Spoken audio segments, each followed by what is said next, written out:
Comment ils vont? Ça fait longtemps YouTube.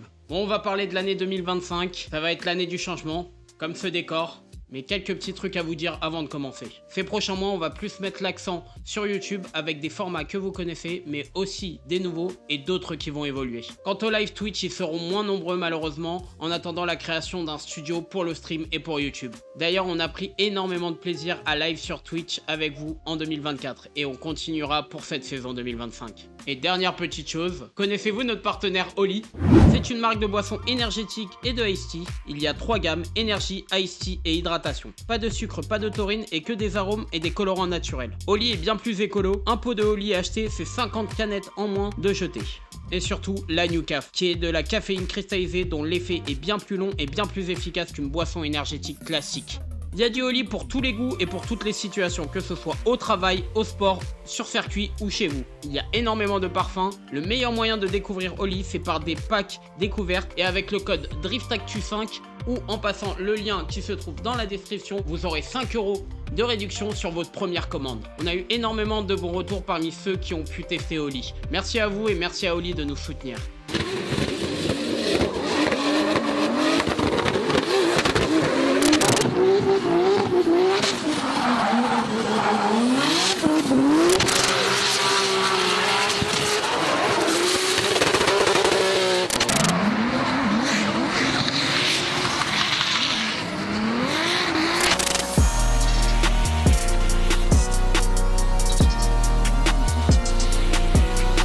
Le championnat de France a dévoilé énormément d'informations la semaine dernière sur la saison 2025. Une chose que tout le monde a constaté, c'est qu'il y a énormément de choses à dire. Et bien sûr, Drift Actu est là pour tout vous expliquer. Et petite nouveauté, on vous a demandé vos avis sur Instagram sur les nouveautés et les changements du CFD 2025 et c'est très intéressant. Allez, c'est parti, on commence par les catégories.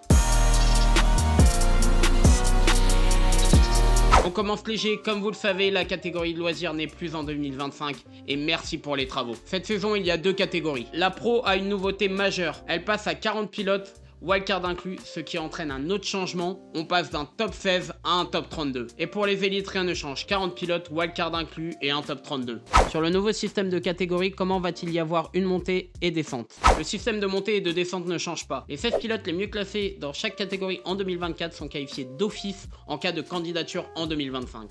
Et pour le reste, ils sont en ballottage. Le podium loisir 2024, bien sûr, monte en pro. Et petit truc en plus, les 3 premiers de chaque catégorie en 2025 auront leur inscription offerte pour la saison 2026. Je trouve ça dommage qu'il n'y aura plus le droit au double monte en 2025. Alors oui, il n'y aura plus de double monte cette année. De notre côté, on est un peu mitigé. Effectivement, ça permettait à un pilote dont la voiture était hors jeu au cours d'une manche de pouvoir finir cette manche ou même de pouvoir finir la saison avec la voiture d'un autre. Mais de l'autre côté, cette voiture va beaucoup plus rouler, on va beaucoup plus lui en donner. Donc le risque de casse est beaucoup plus grand et pourrait pénaliser le pilote titulaire de la voiture. On pense que le CFD a mis en place cette règle pour un peu quelque part récompenser les pilotes aux voitures les plus fiables. Fiabilité qui fait partie aussi de notre sport malgré son côté éphémère. Ah, la nouveauté qui a fait le plus couler d'encre. Le nouveau système qualificatif, les One Shot Battle. D'abord, pour ceux qui n'ont pas compris, on va vous expliquer ce que c'est. C'est un système qualificatif dérivé du système mis en place par la Formula Drift, le championnat américain, la saison passée. Lors de chaque manche, 16 pilotes s'affronteront dans une battle unique pour accéder aux 8 dernières places du top 32 du lendemain. Comment sont désignés les participants du One Shot Battle? Lors du premier round, les 24 pilotes les mieux classés en 2024 iront d'office en top 32 et les 16 autres partiront en One Shot Battle. Ce devrait être les 24 premiers du round précédent et pas les 24 premiers au championnat. Effectivement, c'était une zone un peu floue de cette annonce et après avoir parlé avec la direction du CFD, à partir du second round, ce seront bien les 24 meilleurs pilotes de la manche précédente qui iront direct en top 32 et les 16 autres qui iront en phase éliminatoire. Et les battles seront déterminés par leur classement. Le 25 contre le 26e, le 27 contre le 28e, ainsi de suite. Le nouveau système de qualif favorise pas les têtes de classement. Non, pas du tout, je vais donner un exemple. Imaginons, Jason Baney, leader du championnat, perd en top 32 lors du round 3. Et donc par conséquent, malgré qu'il soit en tête du classement général, il se retrouvera donc en one-shot battle lors de la manche 4. C'est vrai que ce système est plus sévère, les pilotes n'ont plus le droit à l'erreur, mais on n'est pas à l'abri de scénarios complètement fous, comme par exemple un pilote qui vient des one-shot battle et qui remporte la manche. Dommage pour les qualifs, avec l'ancien système, ça permettait aux pilotes de marquer de gros points. Sur cet avis, je suis pas d'accord. Le barème de points en qualification était bien trop élevé et a permis à des pilotes par le passé de rester dans le top 10 du classement général sans vraiment performer en battle tout au long de la saison. Certes, il y aura moins de stratégie, mais là avec ce nouveau format, chaque battle compte. Le nouveau système sans qualif va mettre fin aux problématiques liées à la télémétrie. La télémétrie disparaît et mettra fin à l'un des sujets les plus controversés et les plus discutables depuis la création du CFD. Pour nous, c'est l'annonce la plus intéressante de 2025. Le championnat de France a mis en place une nouvelle réglementation pneumatique en se concertant avec les pilotes et les représentants des différentes marques en France. Ils ont dévoilé une liste de pneus autorisés en 2025 et en interdisant notamment les Ecnova JR800 ou encore les Valino 08 RS et 08 SP. Il semblerait que ce soit les modèles aux gommes les plus tendres qui soient visés. Toutefois, ils ne sont pas fermés à d'autres modèles d'autres marques. Dans ces cas-là, ils feront des tests et leur donneront un statut. Par contre, un truc qui ne change pas, c'est la taille maximale autorisée pour chaque catégorie. 265 pour les élites et 245 pour les pros. Le but de cette restriction est clairement de réduire les coûts financiers des pneus et surtout de calmer une tendance qui s'est installée ces dernières années chez les pilotes, de chercher un maximum de grip au détriment de la fluidité et de la ligne. Ça va lisser les performances des voitures et montrer un peu plus le pilotage. Effectivement, ça va réduire l'écart entre les puissances et les pilotes devront encore plus travailler sur les réglages châssis et suspension. Ça va donner des battles très disputés. On en a eu un petit exemple l'année dernière à l'Iron et c'était clairement une réussite. L'avantage du drift, c'était l'absence de restrictions techniques réglementaires. Pas du tout d'accord, chaque sport a ses règlements et ses restrictions. Regardez l'UFC, s'il n'y en aurait pas, ça ferait n'importe quoi et ça mettrait clairement des vies en jeu. Concernant le drift, il aurait un très gros déséquilibre entre les pilotes et les voitures notamment. Après, parmi tous les sports auto, la discipline du drift est l'une des moins réformées par rapport au GT ou au karting.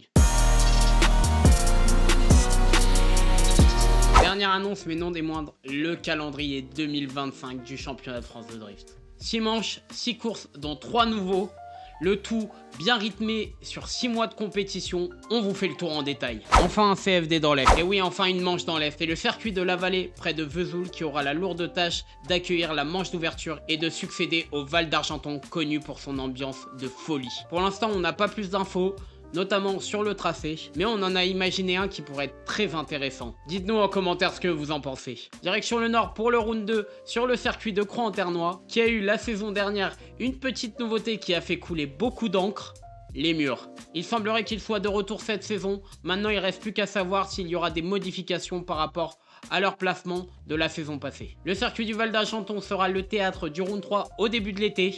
C'est une place de choix au vu de son tracé, de son ambiance et ça serait parfait pour une nouvelle nocturne. Beaucoup de gens réclamaient un nouveau toguet pour le CFD et c'est maintenant chose faite. Le tracé d'Osmelubi accueillera la 4e épreuve de cette saison. On a pu avoir un petit avant-goût en octobre dernier avec un CFD full battle, on a eu quelques retours de pilotes et c'est très positif. Comment ne pas faire une saison sans notre Monaco à nous? Calmon est la manche incontournable du CFD et avec ce nouveau système qualificatif, le round s'annonce déjà grandiose. D'ailleurs, petit fact, les deux toguets auront lieu le même mois et ne sont pas très loin tous les deux. Et pour finir, quoi de mieux qu'un circuit chargé d'histoire pour la finale du CFD. C'était pressenti depuis plusieurs mois, le circuit de Charade clôturera la saison 2025 du CFD.